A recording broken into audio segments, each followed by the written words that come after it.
श्री शनिदेवा, पद्मकर शिरी ठेवा, आरती ओवाळी तो मनोभावे करुणी सेवा, जय जय श्री शनिदेवा। सूर्यसुता शनी मूर्ती, तुझी आगाध कीर्ती, एकमुखे काय वर्णू, शेषान चले स्फूर्ती, जय जय श्री शनिदेवा। ये नीलांजन समभास रवि पुत्र यमाग्रजम छाया मार्तंड संभूतम तनमामि शनेश्वरम। बोला शनेश्वर महाराज की। बोला ओम नमः शिवाय, ओम नमः शिवाय, हर हर ओम नमः शिवाय, ओम नमः शिवाय, हर हर बोले नमः। ओम नमः शिवाय, ओम नमः शिवाय, हर हर बोले नमः शिवाय। ओम नमः शिवाय, ओम नमः शिवाय, हर हर बोले। ओम नमः शिवाय, ओम नमः शिवाय, हर हर बोले नमः शिवाय। ओम नमः शिवाय, ओम नमः शिवाय, हर हर नमः शिवाय, ओम नमः शिवाय, हर हर बोले नमः। ओम नमः शिवाय, ओम नमः शिवाय, हर हर बोले नमः शिवाय। ओम नमः शिवाय, ओम नमः शिवाय, हर हर बोले नमः शिवाय। ओम नमः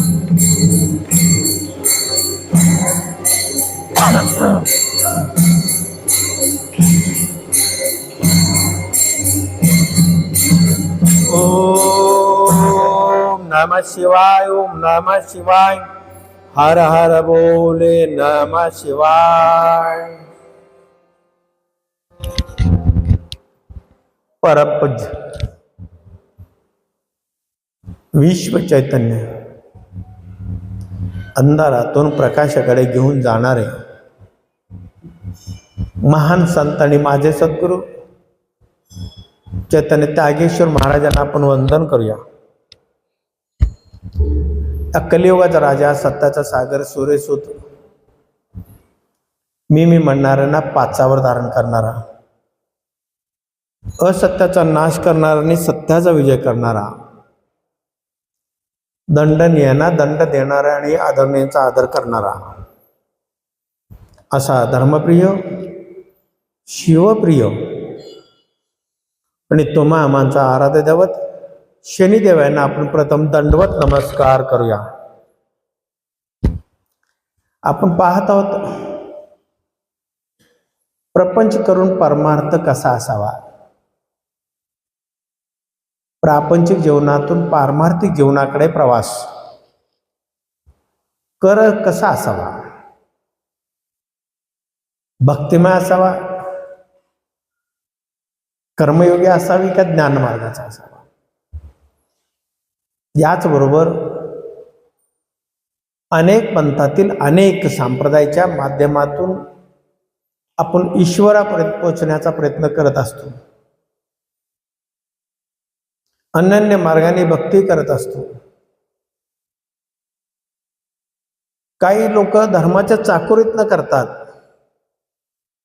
आणि काही लोक धर्माला आपल्या चाकोरीत आणतात। अशा पद्धतीनं साधना हे करत असतात, भक्ती करत असतात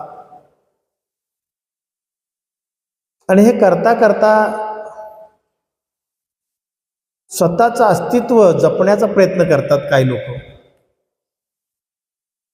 काही लोक नुसत्या स्वप्नामध्ये असतात, काही लोक नुसतं स्वप्न चघळतात आणि थुंकतात, काही लोकांना स्वप्नातच राहण्याचं आवडतं आणि काही लोकांना वास्तव्य आवडतं। सत्य आणि वास्तव्य ह्या दोन चाका आहेत उच्च स्थानी जाण्यासाठी. पण काही लोक हे चाकं बाजूला ठेवतात आणि मनाची इमारत बांधतात. मनाच्या इमारतीला दोन चाकं मनाचे तयार करतात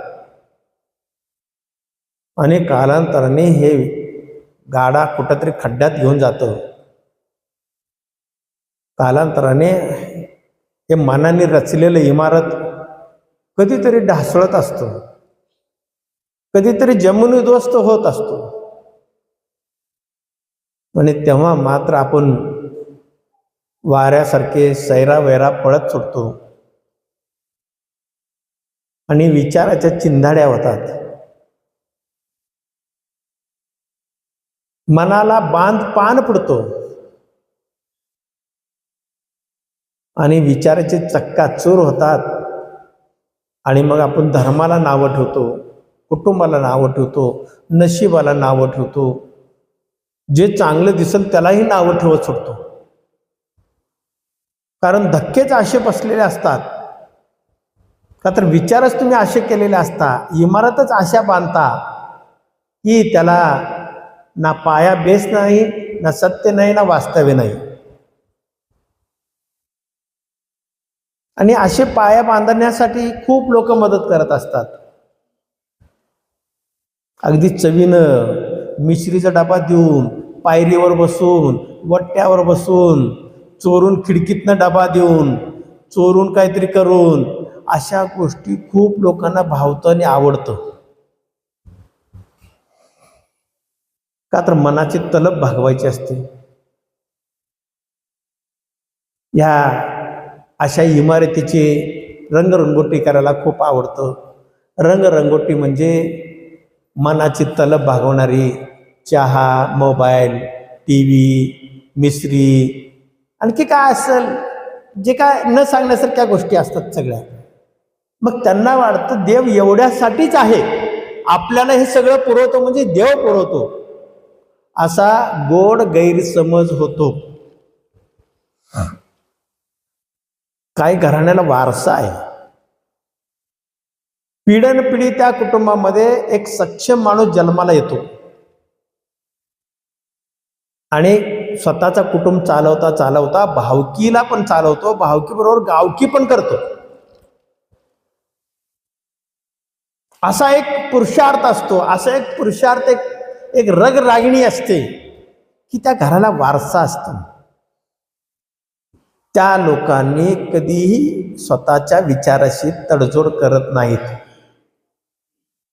ईश्वराच्या भक्तीशी, नामाशी, हरिकीर्तनाशी, तीर्थाशी, दानाशी कधीही तडजोड करत नाहीत आणि त्यांचं स्वतःवर नियंत्रण असतो.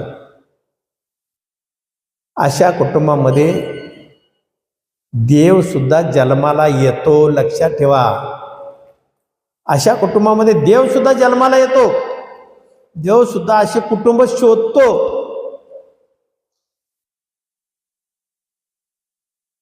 देव सुद्धा मनुष्य योनीमध्ये येण्यासाठी धडपडत असतो. त्याला योग्य मार्ग मिळत नाही. मग देवाला सुद्धा आपल्या कुटुंबामध्ये जन्माला घालायचं सामर्थ्याचं आपल्याकडे आहे. एवढं असून मग स्वप्नाची इमारती आपण का बांधावं? का असे इंद्रियाचे चोंचले पुरवावं? तात्पुरती मानसिक समाधान वाटेल, भौतिक सुख मिळेल, पण याच्यासाठी देव आहे? कदापि नाही. काही लोक माझ्याकडे प्रश्न घेऊन येतात, मला सांगायला सुद्धा नकोसं वाटतं. काय काय प्रश्न आणतात.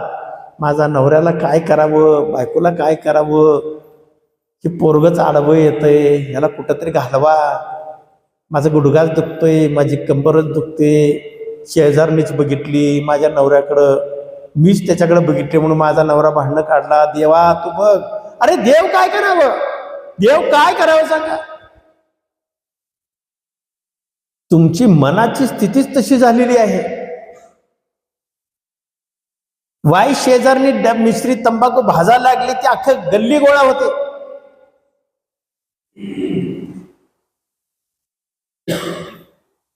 मग त्या कुटुंबामध्ये देव जन्माला कसं येणार?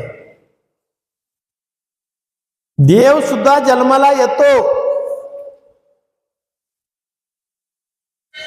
एक शिवसंप्रदायामध्ये एक सुंदरसं उदाहरण आहे. एक वल्लभ नावाचा शिवभक्त होता. तो मुळात एका तीर्था ठिकाणी होता. जिथं तीर्थक्षेत्र आहे तिथे तो जन्माला आला, त्या भूमीमध्ये जन्माला आला. तीर्थक्षेत्राचा अर्थ असा आहे, तीर्थ आणि क्षेत्र. क्षेत्र म्हणजे परिसर, तीर्थ म्हणजे अमृत. ज्या एखाद्या साधूच्या तपोभूमीने तपोबलाने ती तपून ती भूमी पवित्र झाली, त्याच्या त्यागाने, त्याच्या वैराग्याने, त्याच्या तपाने, त्याच्या साधनेनं ती भूमी पवित्र झाली.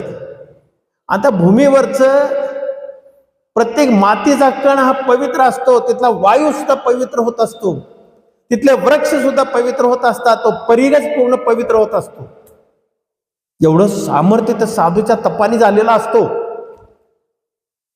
आणि हे देवादिकांना अडचण झालेली असते. म्हणून देव अन्य रूपाने त्याला त्रास देत असतो. त्या तप करणाऱ्या साधूला, त्याग्याला, वैराग्याला, संतांना तो त्रास देत असतो. जेव्हा ईश्वर आणि त्या तपाच्या भूमी तपाने साधूचा आत्मा ह्या दोघांचा सविनय होतो, जिथं संघर्ष होतो आणि साधूचे विचारच कायम राहतात, देव सुद्धा माघार घेतो. त्या भूमीला तीर्थक्षेत्र म्हणायचा. ही तीर्थक्षेत्राची व्याख्या आहे. अशा भूमीमध्ये वल्लभ नावाचा एक भक्त, शिवभक्त जन्माला आला. तो सकाळी पहाटे उठायचा, ब्रह्ममुहूर्तावर शिव आराधना करायचा, शिव पूजन करायचा, बेल, फुलं, फळं अशा पद्धतीनं सूर्योदय होईपर्यंत साधना करायचा.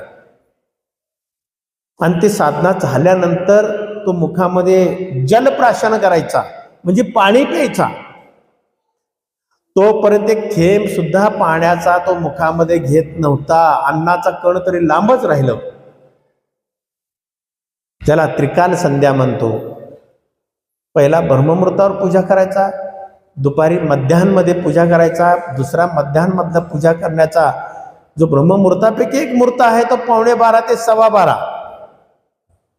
या काळामध्ये सुद्धा तो शिव उपासक होता, शिवपूजन करायचा.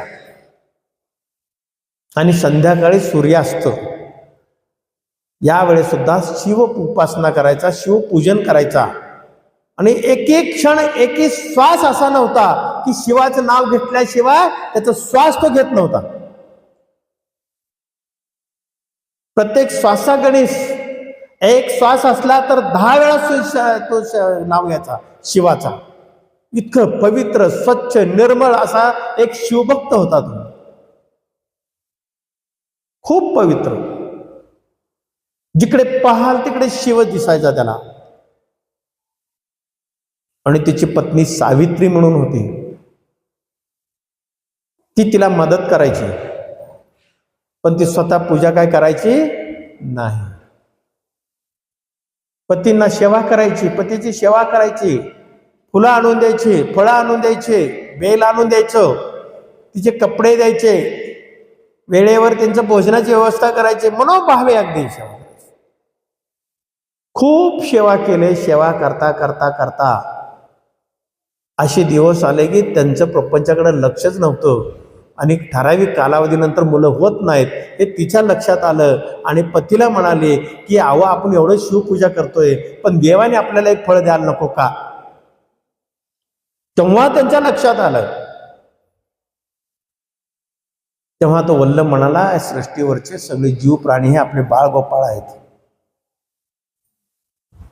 ती म्हणायची, आपल्याकडे खूप मोठी संपत्ती आहे, आपण या भागाचे राजा आहात, सम्राट आहात, धनवान आहात, धनी आहात, कारभारी आहात, आपल्या वंशाला दिवा नाही आहे आणि काय तुमची शिवपूजा घेऊन करायची आहे? नका करू. तो शांत चित्ताने ऐकायचा आणि परत शिवपूजा नियमाप्रमाणे करायचा. पत्नी रोज टोमणे मारायची, काय तुमचा शिव करतोय, काय तुमच्या शिवाने दिलं तुम्हाला, असे रोज टोमणे मारायचे. रोज तो स्मित हास्य करायचा, हसत मुखाने त्याला सामोरे जायचा. आपण किती जातो हसत मुखाने सामोरे? पत्नी काय म्हणली की तिला सवत आणायला जातो, तिला लगेच सवत आणली, संध्याकाळची बाटली चढवली, खिशात एक बाटली घातली आणि घरी आला. सहनशीलता पाहिजे, सहन करण्याची क्षमता पाहिजे, स्वतःवर नियंत्रण पाहिजे, संयम पाहिजे. शेवटी त्या सावित्रीनं गावातले पंच गोळा केले आणि माझ्या नवऱ्याला समजावून सांगा, खूप मोठी प्रॉपर्टी आहे, स्थावर मालमत्ता आहे आणि याच्यासाठी वारस पाहिजे आणि माझी संमती आहे की माझ्या पतीनं दुसरं लग्न करावं. पंच आले, पंचायत झाली. पंचायत झाल्यानंतर तो वल्लभाला सांगितलं समजावून की तू दुसरं लग्न करावं, अशा पहिल्या पत्नीचं म्हणणं आहे. मग त्याने होकार दिला आणि कालांतराने त्याचं लग्न झालं. लग्न अशा मुलीशी झालं की ज्याच्या कुळामध्ये अखंड शिवभक्ती आहे, अखंड शिवनाम जपलेला आहे. त्यांच्या कुटुंबामध्ये ध्वनी चालू असते, ध्वनी, अग्निहोत्र. आणि कुटुंबाचा दार उघडला की शिवनाम त्या घरामध्ये गुंजला जातो, गुंजला जातो.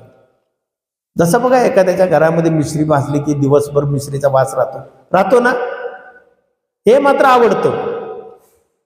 तसा त्या कुटुंबामध्ये शिवनाम गुंजायचा. अशी कृष्णा नावाची मुलीशी वल्लभाचं लग्न झालं आणि लग्न झाल्यानंतर काही कालांतराने तिची ओटीभरणी झाली, दिवस गेले आणि त्याला एक गोड सुंदरसा एक बाळ जन्माला आला. आता ही सावित्री ही म्हणायची की तुझं बाळ काय, माझं बाळ काय, एकच आहे. आणि कृष्णा पण ती थोरली बहीण म्हणून तिच्याजवळ सोडायची आणि हे उद्योगधंदे करायचे, घरातले सगळे कामं आटपायची. ही पण बाळाला गोड धोड करून घालायचे, व्यवस्थित शिक्षण केला, आश्रममध्ये ठेवलं आणि अगदी पारंगत केलं तिने शिक्षणामध्ये. शिक्षणामध्ये पारंगत केल्यानंतर मुलगा मोठा झाला. मुलगा मोठा झाल्यानंतर शेवटी आईलाच आई म्हणणार ना, आईलाच आई म्हणणार. तो ग्रष्णेकडे जायचा आणि मोठा झाल्यानंतर त्या मुलाचं लग्न झालं. पण सवत मत्सर जो आहे त्या सावित्रीच्या मनामध्ये निर्माण झाला. हिचा वंश वाढला, मुलगा झाला, मुलगा मोठा झाला, मुलाचं लग्न झालं आणि सरस्वती नावाची एक सूनबाई घरी आली. सरस्वती नावाची सूनबाई घरी आली आणि हिच्या मनातलं सल कधी कमी झाली नाही सावित्रीच्या. ती म्हणायची माझा वंश वाढला असता, हेच तिच्या डोक्यात बसायचं. आणि कृष्णा ही एका शिवभक्ताच्या कुळात जन्मली आणि मिळणाराही शिवभक्त मिळाला. ही ओबडधोबड भक्ती करायची आणि पूर्वी दळण हे पहाटेचं दळायची पद्धत होती. सूर्योदयापर्यंत दळण दळायचा असतो आणि त्याच्या स्वयंपाक करून मग रानात जायचा असतो, ही प्रथा होती पूर्वी. ती सुनबाई दळण दळत होती. अशी दळण दळता जाता तिच्या ववी रचायची, त्याच्यावर गाणं तयार करायची आणि तिचंही ओटी भरणं झालं. तिला एक पुत्र झाला, नातू झाला. सावित्रीबाईच्या मनातला मत्सर उफळून यायला लागला. खूप मोठा द्वेष निर्माण झाला तिच्या मनामध्ये आणि एकदा तिच्या मनात कपट आला. सुनबाई दळण दळत होती. कृष्णा आणि वल्लभ एका वेगळ्या रूममध्ये होते, झोपलेले होते. तिचा द्वेष असा निर्माण झाला की मी त्याला अपराधी आहे, मीच वंश वाढवले, मीच लग्न करून दिले, मीच उपरी झाले असं तिच्या मनामध्ये आला. आणि ती बाळाला उचलली आणि तिचे तुकडे घातले. त्या बाळाचे तुकडे घातले, एवढा मनामध्ये क्रोध निर्माण झाला. आता ह्याला काय करायचं? भावनेच्या आरी तरी चूक झाली, प्रायश्चित्त भोगलं पाहिजे, पण ह्या प्रेताचं काय करायचं? तिनं पोते घेतले, पोतं भरली. पोतं भरल्यानंतर ते रक्त सांडायला लागलं. पोतं उचलत नव्हतं, वडत नेली. वय झालं होतं हिचं, बाळ तगडा होता.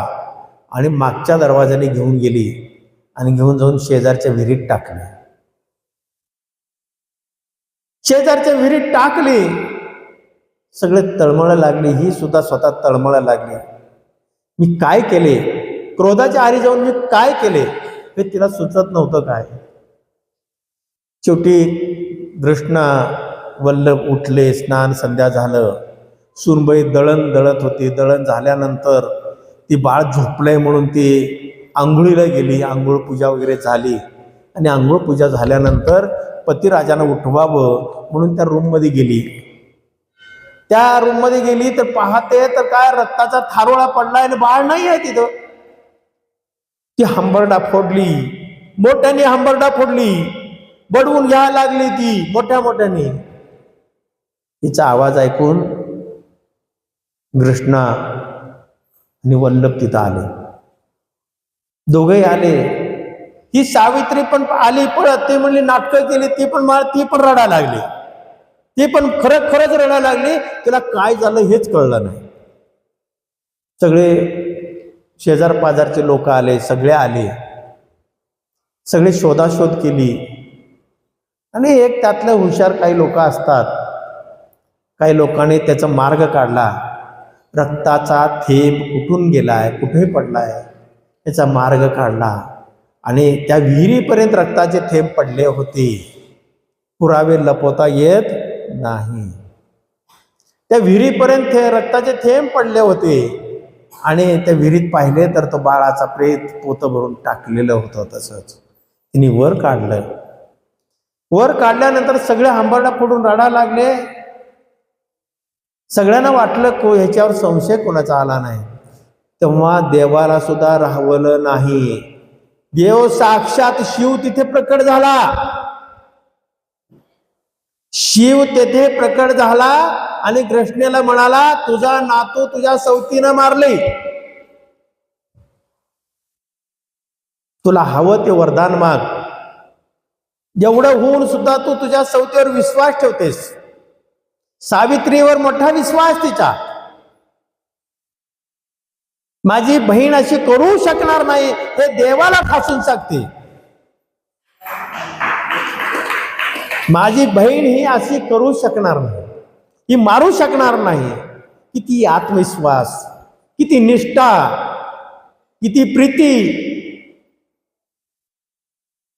तेव्हा देवाने सांगितलं, तुझ्या बाळाला तुझ्या सवतीनं मारलेला आहे, त्याच्या बदल्यात तू काय मागशील ते माग, तुला वरदान देतो. तिला कुठल्या नरकात पाठवू सांग. सावित्रीला कोण म्हणतो? शिव म्हणतो. कृष्णेला सांगतो. कृष्णे म्हणते तिला नरकात नका पाठवू, तिला शिवलोकात घेऊन जावा. बघा धाडस बघा. तिला शिवलोकात घेऊन जावा आणि माझा वंश वाढला पाहिजे. माझा वंश खंडित होता कामा नये. माझा नातू जिवंतपणे मला प्राप्त झाला पाहिजे. ही वरदान तिनं मागितले. त्या क्षणी बाळ अगदी पोहून कसं बाहेर पडतो, एखादा बाळ विहिरीत पोहायला गेलाय आणि बाहेर आलाय, तसं तो बाळ अगं आजी म्हणून बाहेर आला. किती महानता आहे देवाजवळ. तो बाहेर आल्यानंतर कृष्णेला सांगितलं, कृष्णे तुला काय हवंय? शिव विचारतो.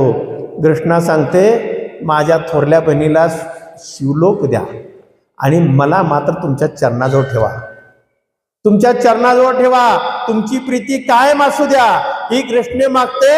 त्या ठिकाणी कृष्णेचा हात धरला शिव आणि तिथे गुप्त झालाय. तोच महाराष्ट्रातला कृष्णेश्वर, हे 12 ज्योतिर्लिंगापैकी एक लिंग तयार झाला. लाखो करोडो लोक आज तिथं माथा टेकतात. एक भक्ती मनापासून केलेली. देवाला काय लागतं मला सांगा? काही लागत नाही, तुमची प्रॉपर्टी लागत नाही, इस्टेट लागत नाही, तुमचं वेळ पण लागत नाही. तुमचं शुद्ध कर्म आणि नियत चांगली पाहिजे. जिथं देव आहे लक्षात ठेवा.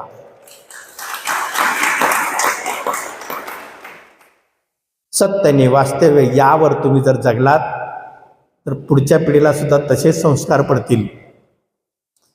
ह्या खोट्या इमारती बांधू नका. स्वप्नाच्या इमारती कधीतरी ढासळणार असतो, लक्षात ठेवा.